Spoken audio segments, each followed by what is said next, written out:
Hey everyone, thank you for watching today's episode. We want to acknowledge and send our sincere condolences to the Abraham and McClure family for the dear passing of our dear sister Shamia. She was a bright light. She loved her family, she loved God, and she loved people. So we want to dedicate this show to her. And you're watching Get Into It.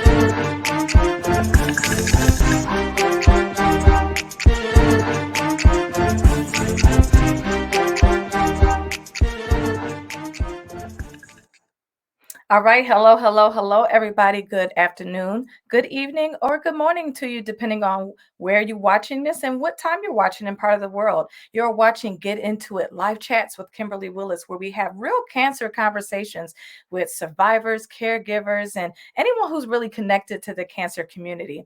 And I am your host, Kimberly Willis, and I bring you greetings from the United States, from Michigan, the Mitten State, and you are watching Get Into It.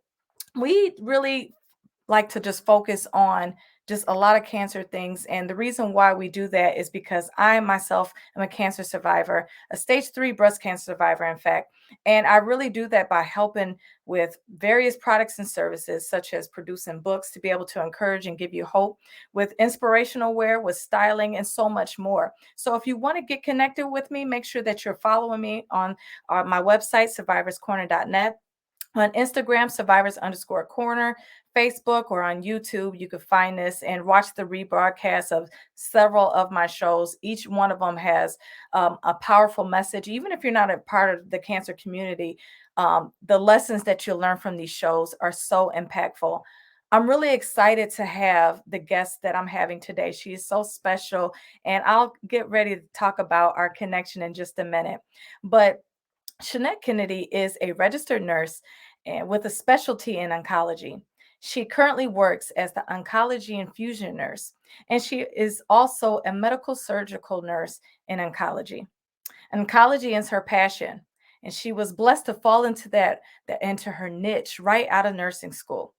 She has been an oncology nurse for about 10 years, and she has done palliative care in hospice. She believes that a cancer diagnosis is one of the most anxiety provoking things that a person may deal with. But through education and support, Shanette strives to make navigating through such a difficult time easier. Outside of nursing, she is a mother of two beautiful young ladies and is also a faithful member of Russell Street Missionary Baptist Church. And before I bring her on, in fact, I'm going to bring her on, but then I got a surprise for her. So let's bring her on. Shana, how you doing, girl?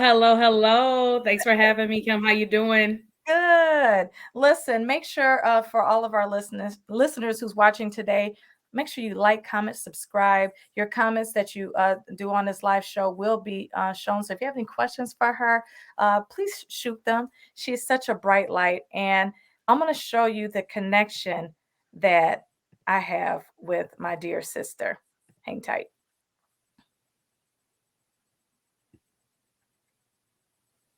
Hold on. We're going to come back in just a second. Let me see.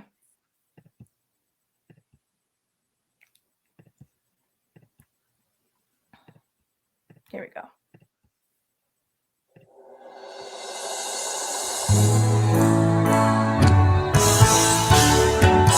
I'm with this fabulous warrior. It's the last day. She was such a trooper. I'm so proud of her. She's got a good glam to go in the infusion center. The leading lady of my life. Last one.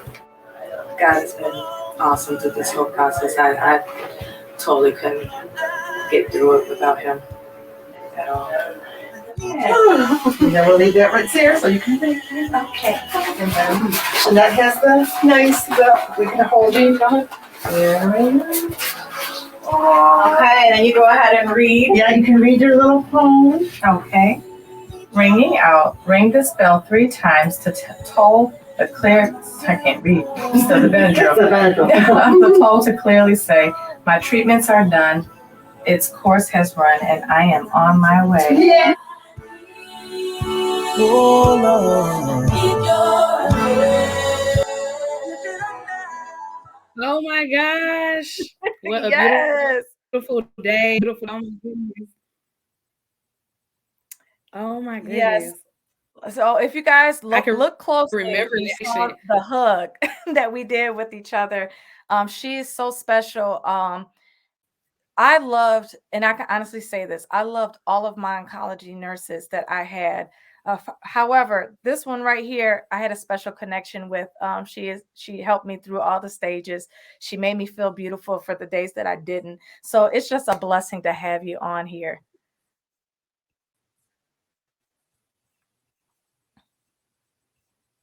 So let's get into it. There we go. I heard a It was little such a delay. family.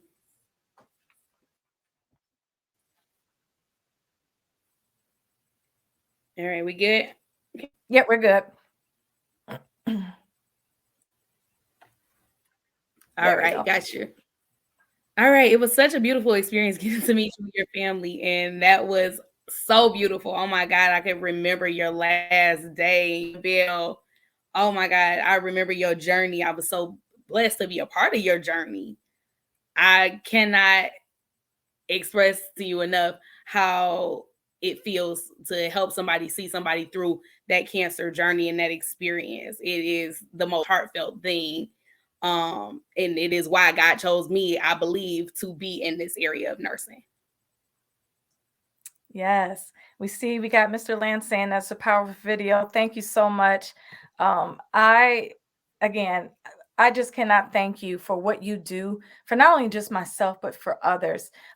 We were talking about this prior to the show, and one of the, every year pre-COVID, I used to go and visit all of my oncology nurses just to kind of say thank you and just to see how things are going, just to show my gratitude.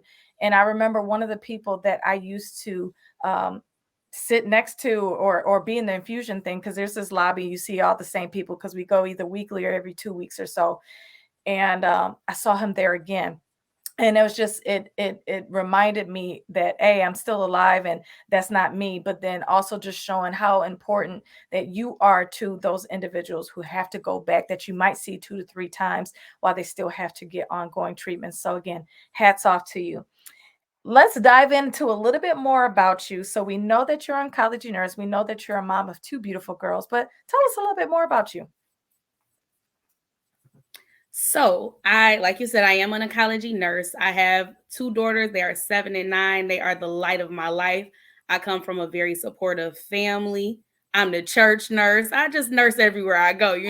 That is me. I am a registered nurse. I work at Beaumont Health.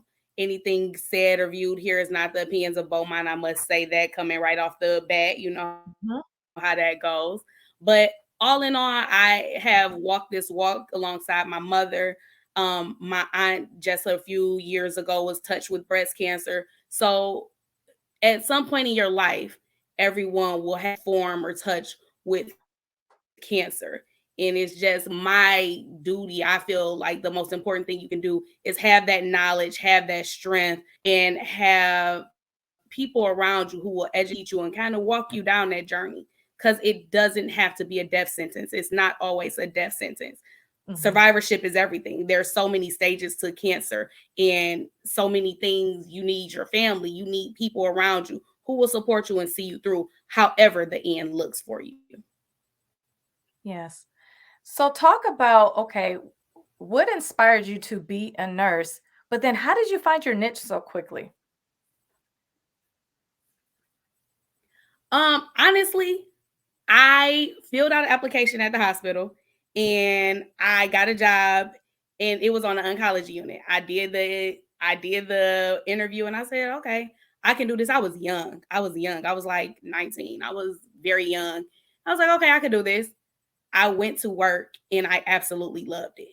I loved it.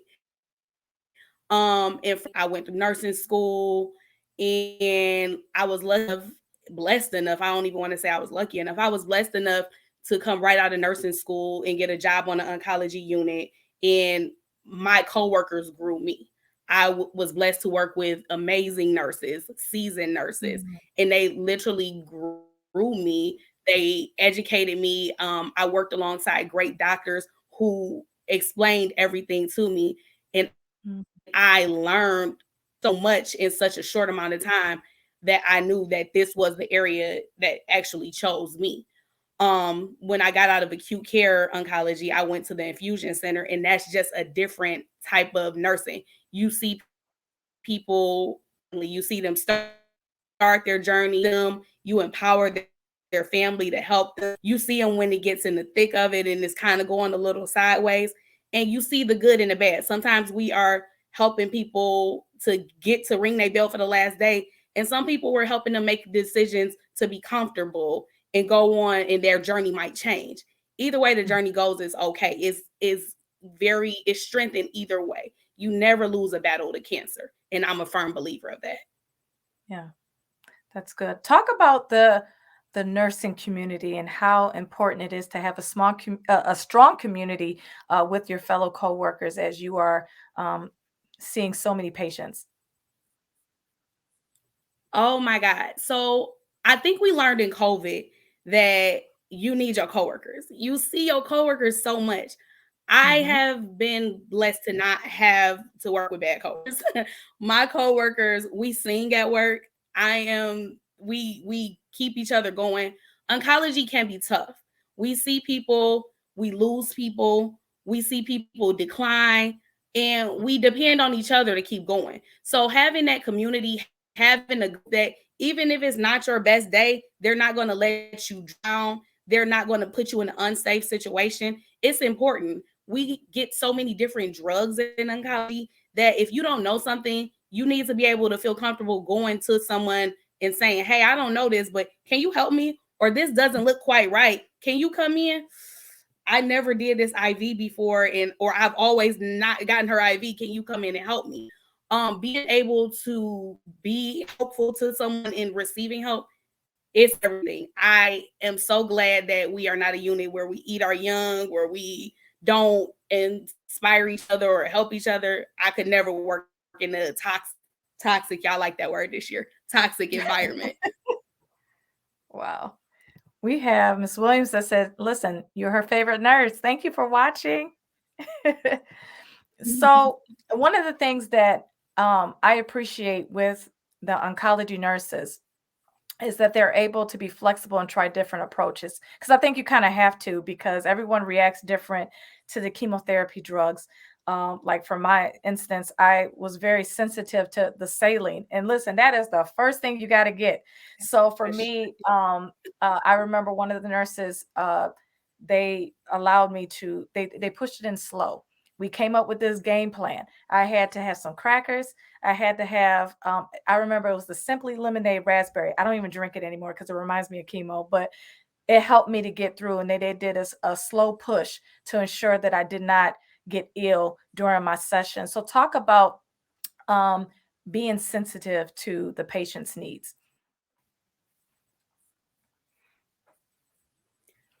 We are here to serve you, honestly. That is our job.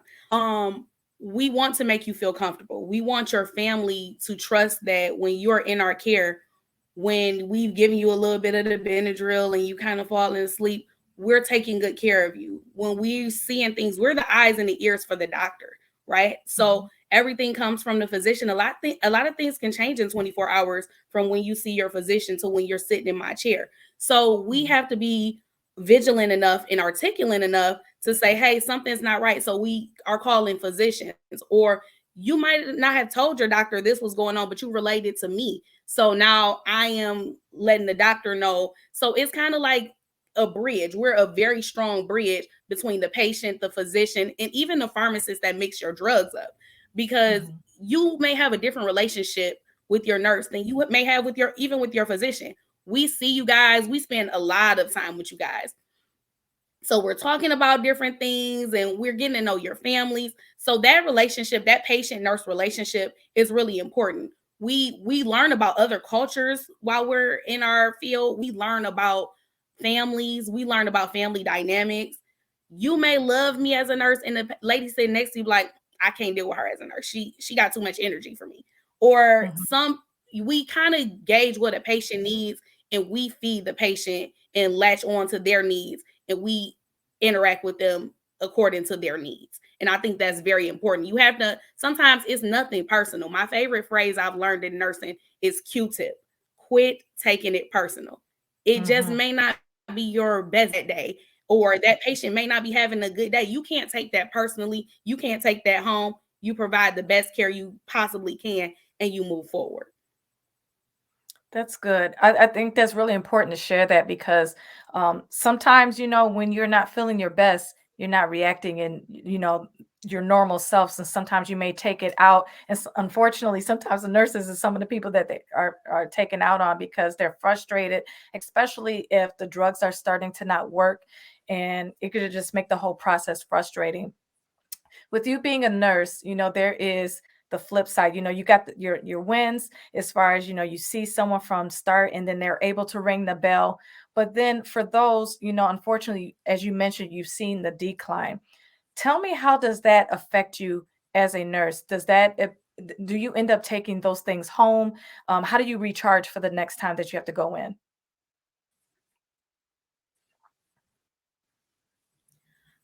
I think the most beautiful thing about being a oncology nurse is see the journey and helping people through the complete journey. And if you know anything about a journey, every journey has a different destination. And the medications are not working. I am always looking at quality of life. No matter how this journey ends, life to the fullest. Yes. And I am very, very, very, very vocal about options. You are not stopping the fight because you choose to be comfortable. You're not losing the battle because you choose hospice.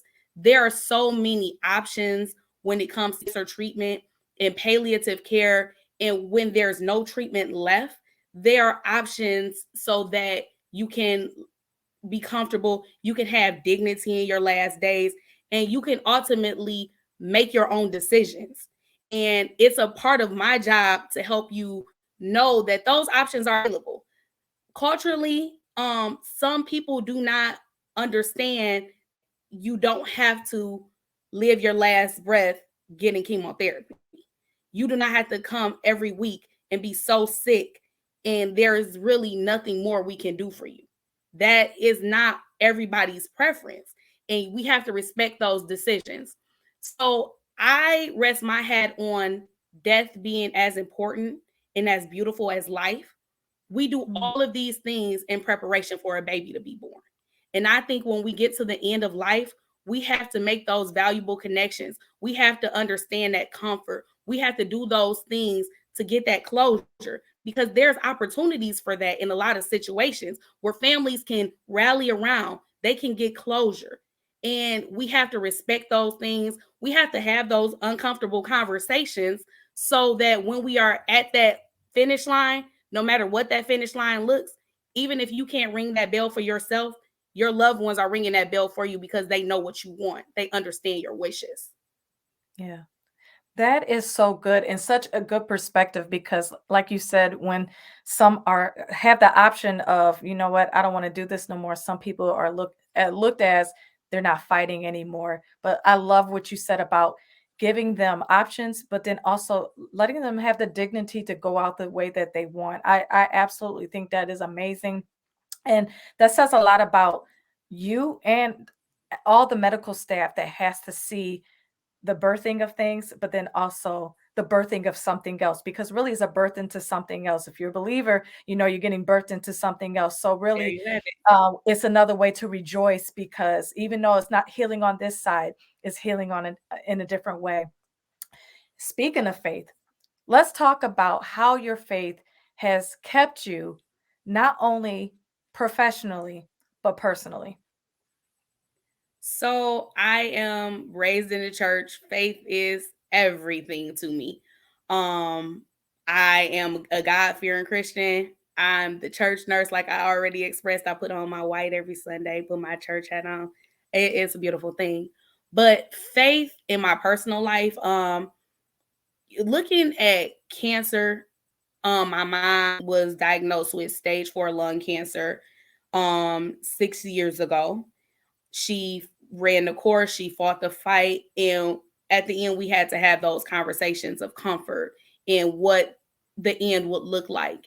And it was faith. It was faith when I had to have put my professional and personal things all in one compartment and deal with it all. Um the doctor had become, because oncologists, they love their patients, right? We see you guys, we see you come in with your family. My mom's doctor was so amazing, and he was in such tears in the meeting when she was not handling the news. Well, I said, well, Mom, you've been in church your whole life. We have this. So Yes. faith has given me a different perspective of what life, death, end of life, what all those things look like. I cannot say enough how much having a religious background, how much having prayer, being comfortable with prayer, being able to lay down those things in prayer, how much that has done for me in my personal and professional life. Yeah, it's good.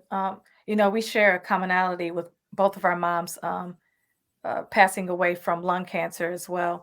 And you actually met my mom during some of the infusion things. And listen, if you knew my mom, like my mom doesn't care where she praised God at. So she was praising and and during the infusions and different things like that. And she connected with Shanette as well.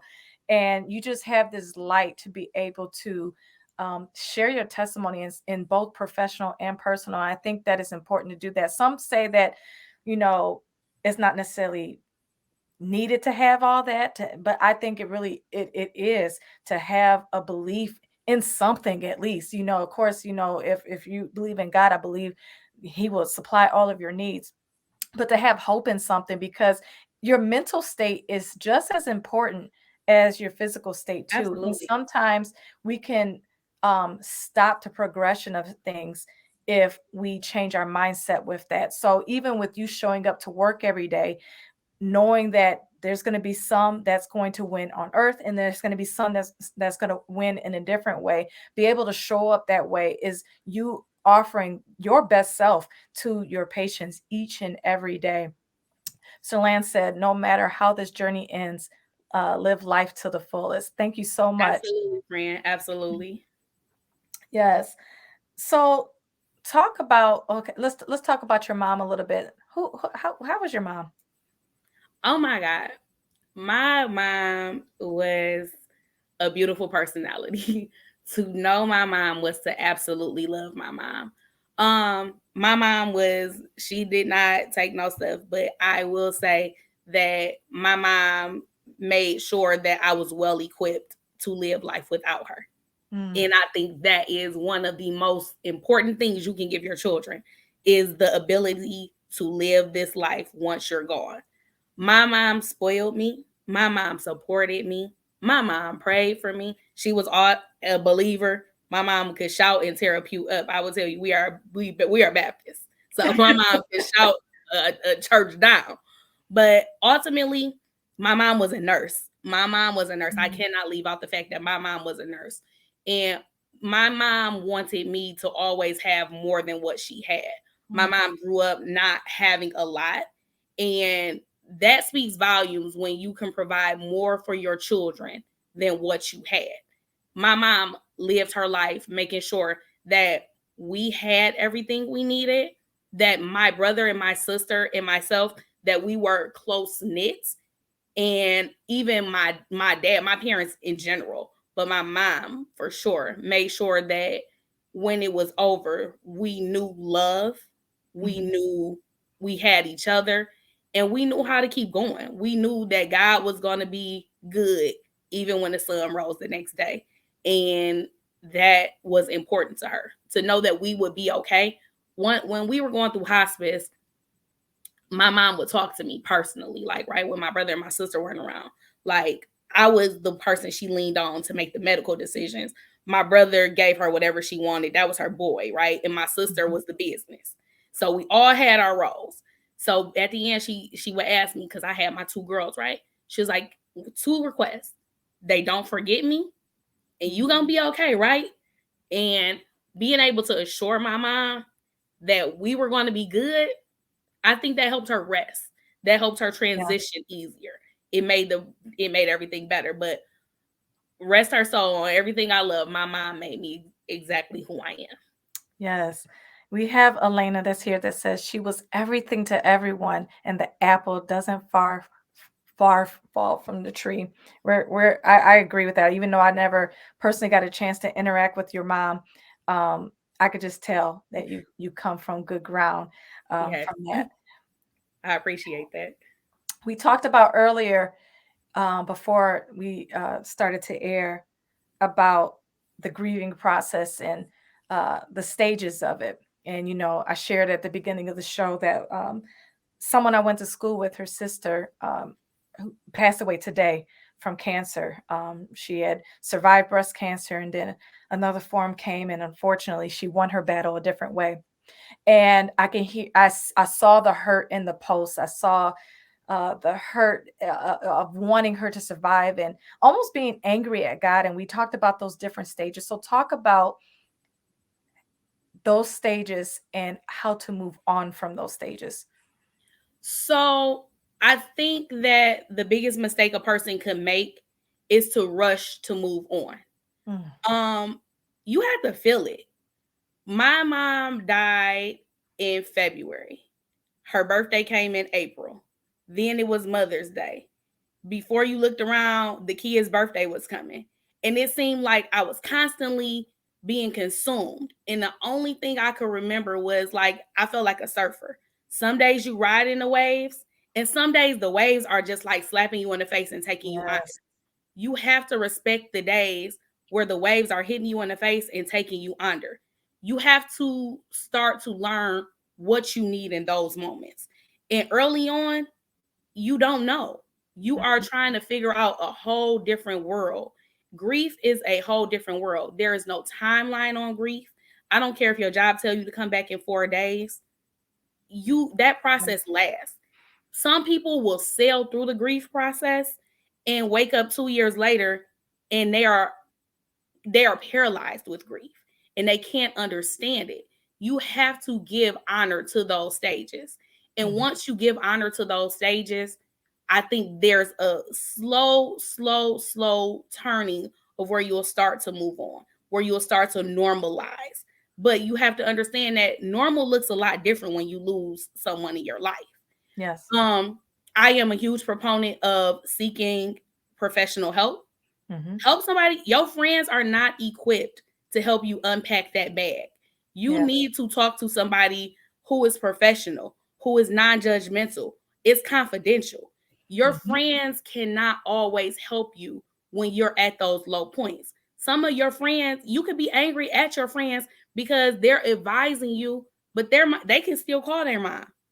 Right. And that's a huge feeling when you feel like nobody can understand what you're going through. I will say that from my experience, there is life after death. You cannot see that right away. You can't see that in the first 6 months. You can't see it in the first year sometimes. Through faith, through exercise, through friendships, through whatever it takes. You have to learn healthy ways to cope and healthy ways to start to move on. Some people didn't know they had a book inside of them until they looked grief in the face. Some people didn't know what was going on, that they wanted to help other people until they were trying to dig themselves out of grief. It's no book on that. People have several theories, but there is no cookie cutter way to deal with grief. And I don't want anyone to feel bad if they're still crying 15 years later on Mother's Day or on Father's Day because they lost their father, or on their sibling's birthday, they are still shattered. It's important to honor the people you have lost, But if in honoring them, it is important to let them rest and to also start to learn to move on to live, because that is the other side of grief. They will want to see you living. They will want to see you make it. And I'm crazy enough to believe that people, my mom is looking down like, oh, you on a little podcast? Okay, baby, I see you. I'm crazy enough to believe those things. And if that's what helps me get through, that's what we do. That's what I need sometimes. Yeah, that's so good. I like that you said that not only are we honoring them, but we have to honor our feelings. And that is such a powerful statement because, like you said, we rush through our emotions sometimes. Some people don't like to see people, see them cry, and they will hold it in. But one thing I've learned is even though that you're not letting those tears out, those tears are doing something to you internally. And it's very Absolutely. important to make sure that you are giving yourself the opportunity to purge all those things out. You earn the right to purge all those things out. Grief is the price that we pay for love. You have to be able to express what you went through so you can eventually get to that other side of honoring them in books or honoring them in podcasts, honoring them in a clothing line, honoring them in whatever that you set your mind off to. All of our pain has a purpose, and it's a way for us to not just sit in what that pain was, but be able to turn it in such a way to not only that you are benefiting from it, but others are benefiting from it. And you mentioned about there's no timeline. And I agree with that too. I think the first year is especially rough Oh my God. because you are trying to figure out what life is going to look like afterwards. But then you are also dealing with all of the anniversaries, and that's really tough. The first of the birthdays, the anniversary of the death, all of those things can impact you. And it's so important to make sure that you're allowing yourself to be able to grieve, but then also to not stay there as well. And that goes back to your faith with having a strong support system. And I totally agree with you that it's okay to have not only theology, but to also have a therapist as well. Absolutely. Use those tools to be able to inspire you and get you over with that. I want to acknowledge some of our viewers that we have.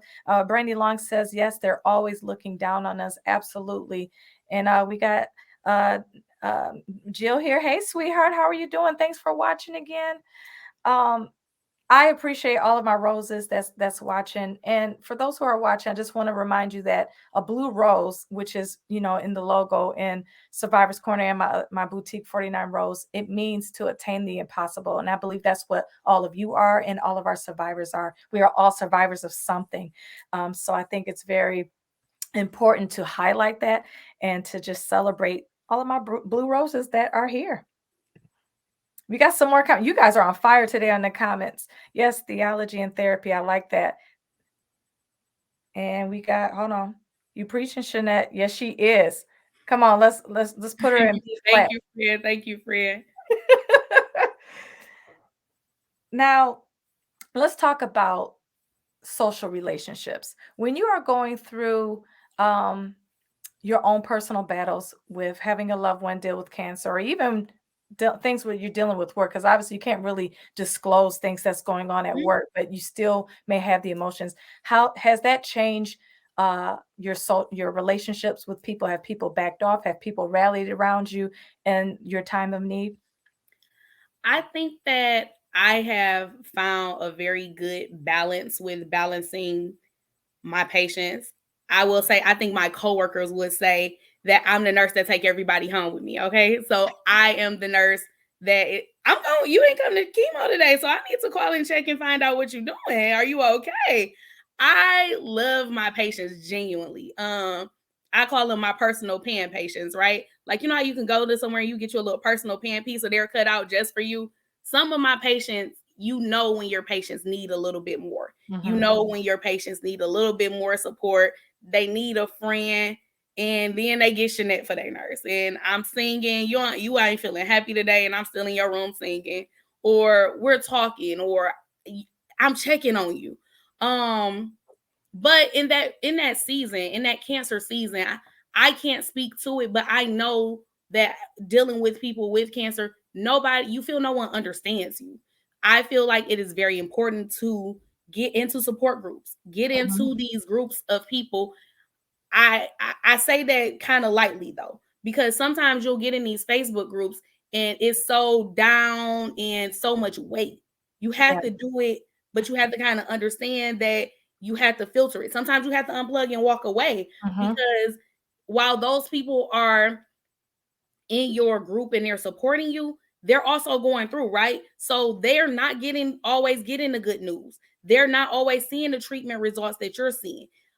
100 people can have the same cancer diagnosis, receive the same treatment, and have totally different experiences.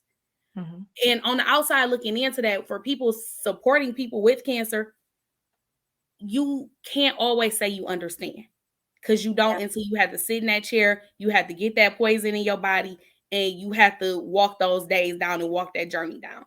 But continue to be supportive. Mhm. Continue to not have the answers, but continue to be supportive. Because even in that healing process, or even when we think it's going to work and you're going through the CAT scans every 6 months and it's that anxiety there, you still need people around you to rally around you when it's ugly, to rally around you when you are not easy to deal with. Because Mhm. this journey is not easy. The cancer journey is not easy. And it's hard on not only for the person going through it, but the people around, because more times than not, you do not know what to say. You don't know what's acceptable or what's expected. What should I know? What should I do? And we're constantly overcompensating to please a person going through, when sometimes they just need a little bit of space. Yeah. So the two things I say is find your people.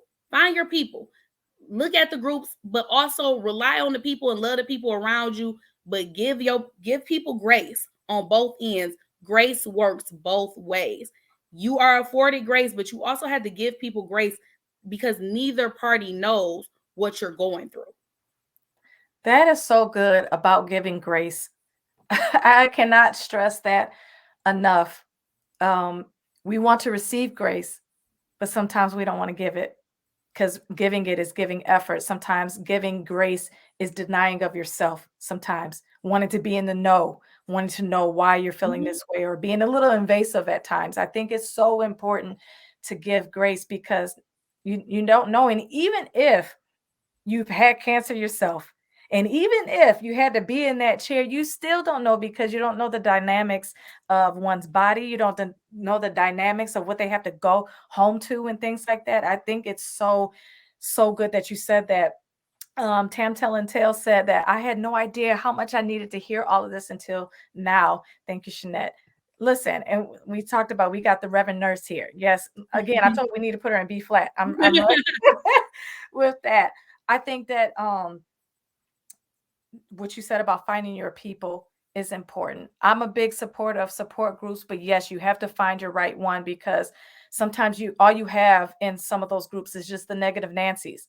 They don't want to talk about the positive side. And I think that it's important to talk about the real, but then you also have to be able to highlight what the grace looks like, what things look like on the other side. I think it's important for a survivor to see someone who's thriving, and not someone who is just only in the stages of um, throwing up, or having their nail beds get dark and all that, because we know all of that. But we need to see more of, hey, you know what, this individual was able to have a career since cancer and do all the things. We need to see more of that.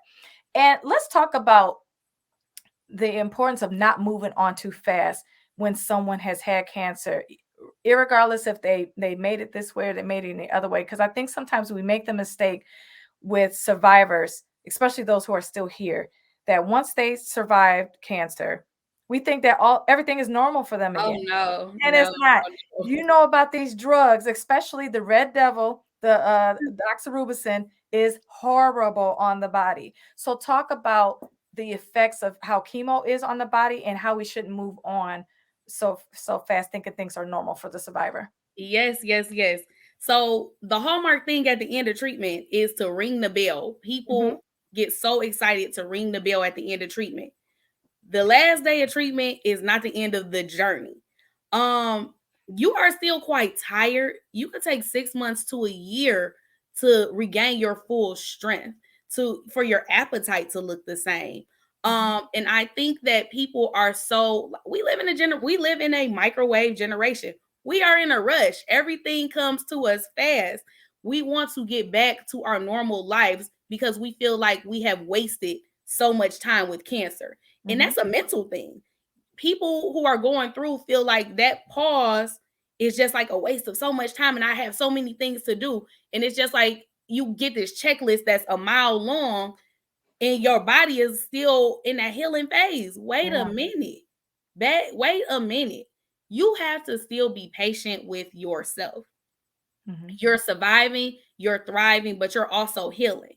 And it's unfortunate that some people are in a position where they've taken time off work and they have to rush back to that job, or they have to snap back and waste another moment with their kids. In some instances, you do yourself a disservice because you've burnt yourself out trying to hurry up and get well. So honor the process in all aspects of your life. Honor the process, no matter how that looks. You don't owe it to nobody to be the perfect poster child for what cancer recovery looks like. You don't owe it to anybody. Just like you told me about how what I was going through, there was a ministry behind it. I want to say it's the same for you.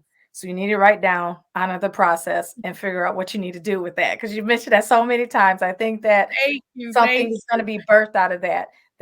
Something that you wasn't even expecting, but someone's going to be delivered from this. People are already getting excited and delivered just off of this show. I could only imagine what your reach and impact's going to look like, because it's obviously, and it's clear that it's beyond this show.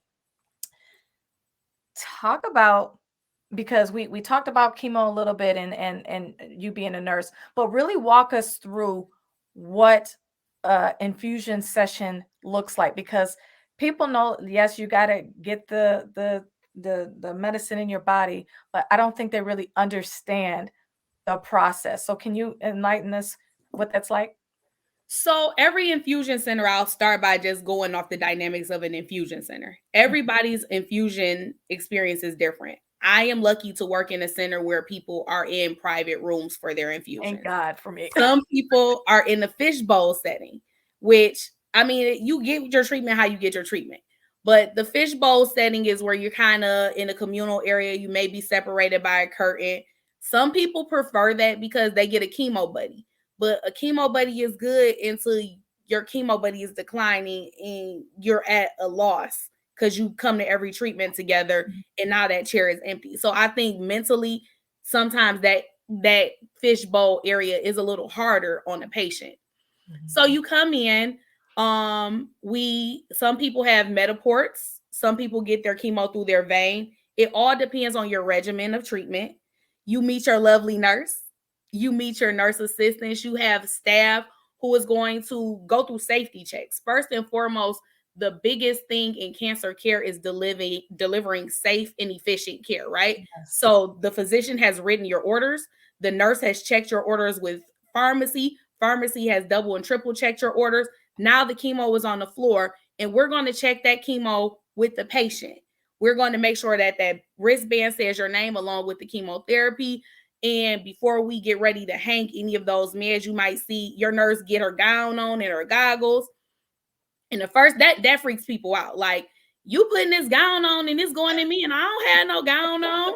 Right. And so that really freaks people out when we're getting ready. But the idea is that a lot of times we're hanging the chemo at eye level so we don't get it in our eyes or contaminate our skin or everything. Everything we do in preparation to hanging your chemotherapy is to get you ready for chemo. So you may get medicine before chemo to help with the nausea, to help with kind of protect you from even having a reaction.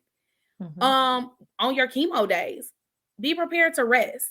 You can have a support person, but when you're the support person in the room, this is not your day to tell your story. Sometimes you are there to be the support person.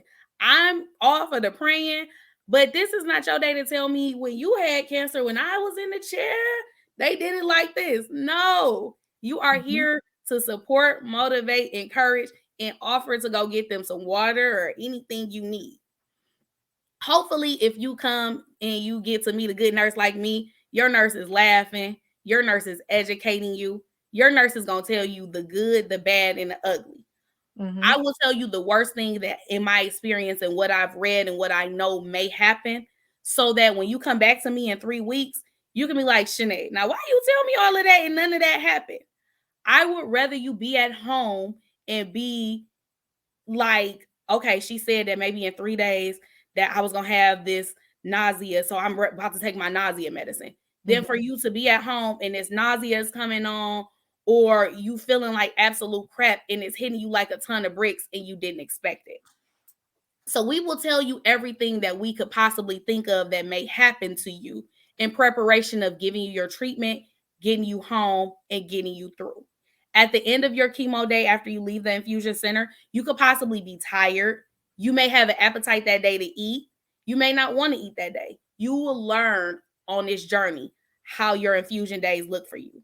The first day, people want to bring 5 people to the infusion center. Don't do that. Please don't do that. Come with one person, possibly 2, because the rooms are not that big. It's not that much space. And your nurse needs to be able to provide safe care. Safe care is what we don't want a million people around when we're accessing your Metaport. We can't, if it's a medical emergency, I can't move 5 people's purses to be able to get to my patient. We just don't have the space for it. We love the support. We love it, but it's just not the space. And you learn what you need on your days of chemo treatments. We kind of learn some people need an extra hydration or a little bit of this and a little bit of that. But those are things that we learn on the journey. But on a basic chemo day, just come ready to relax, come comfortable. Wear a button-down shirt if you have a port, so we're not fighting with your turtleneck. Don't make us fight with your turtleneck.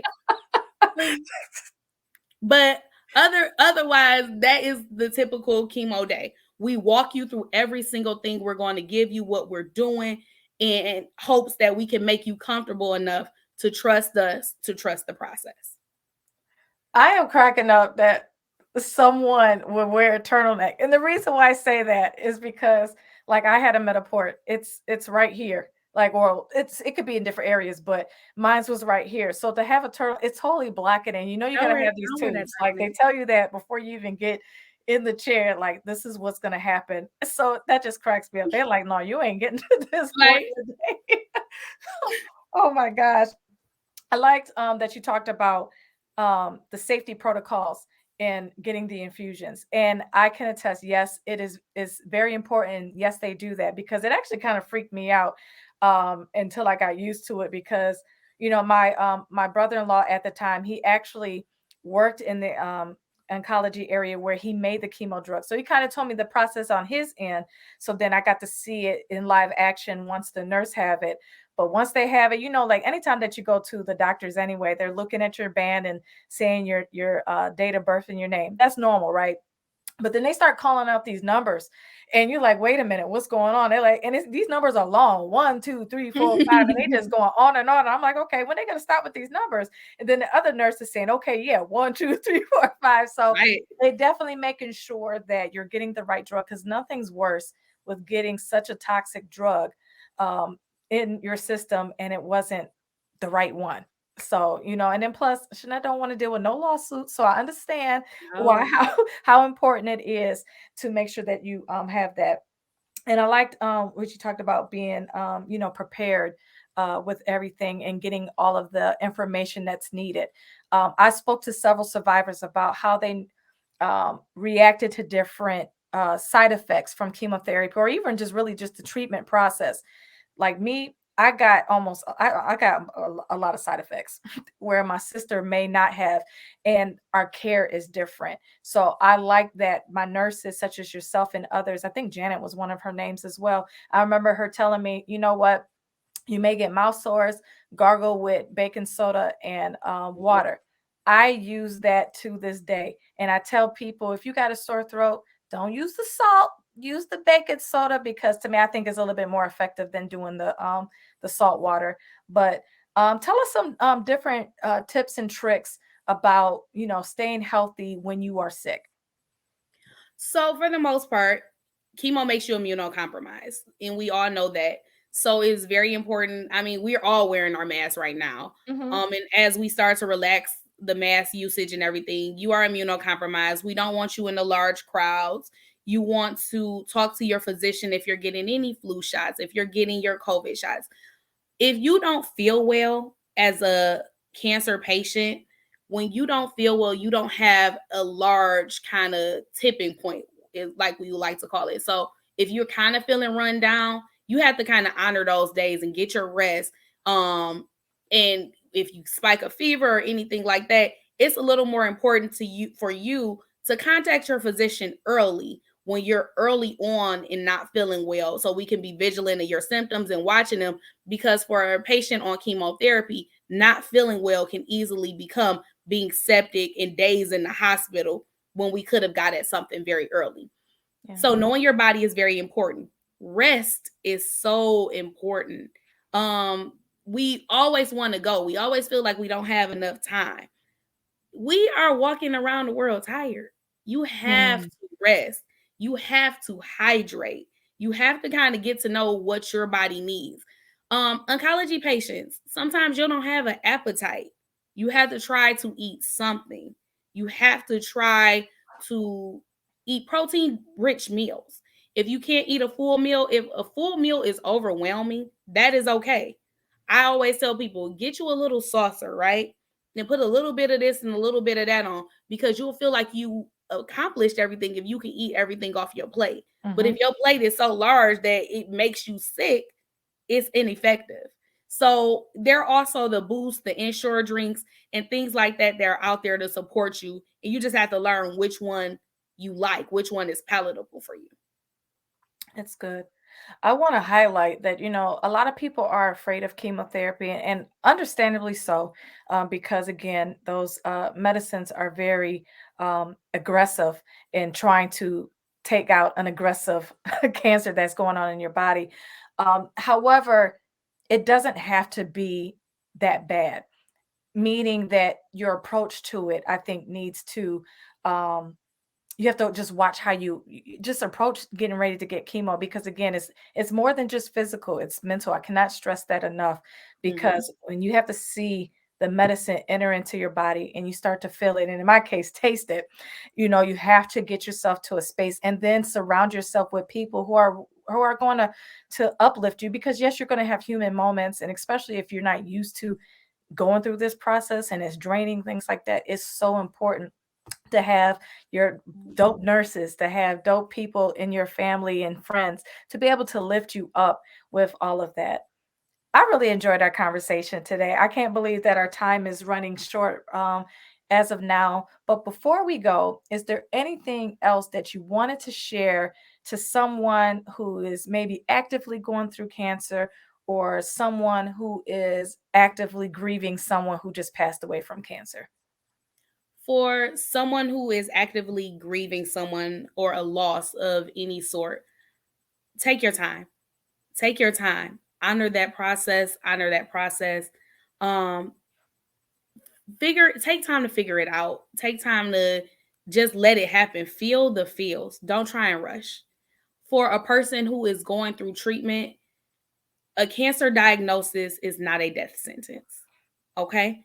There are so many meds out now that makes treatment a lot easier. We have things that make dealing with symptoms a lot better. So rely on your oncologist, rely on your medical team, and rely on your family. And for people who are caregivers, my heart goes out to you. Stay strong. You can't pour from an empty cup.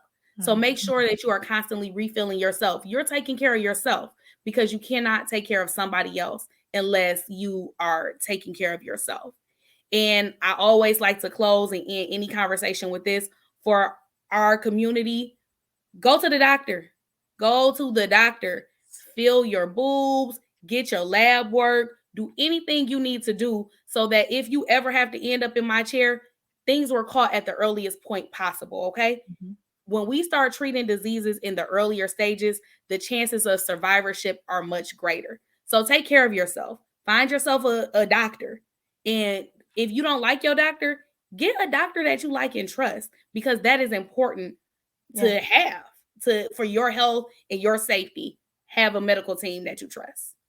I love it. Shanette, thank you for being here. Shout out to Beaumont, who has such a jewel. I pray that they value you, and I'm sure they do because you've been there for so long. So I'm thankful that our paths have crossed, and for you to be able to have this conversation with me today. Listen, guys, this is not the last that you're going to see of her. I know that there's going to be great things. I'm speaking into existence. Absolutely. And I know there's more things that we're going to probably do together too. So you're coming along with me wherever I'm going. So make sure that you like, comment on this episode, share it with people who need to hear this, even if they're not in the cancer community. There's some great things that you need to know, because we all grieve something. Sometimes we're grieving food, we're grieving our financial situation, we're grieving so many different things. So some of the lessons that Shanette had just shared today, you can apply to that as well.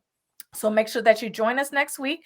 We are going to have one more show before we break for the Thanksgiving food, because I know if you're like me, I like to eat. Yes. So we'll have Anuja, who's going to come, and she's a breast cancer survivor, and I'm just really excited. I'm wearing white today to honor those who dealt with lung cancer, so which both of our moms are those survivors. And I'm just, again, thankful to have you here.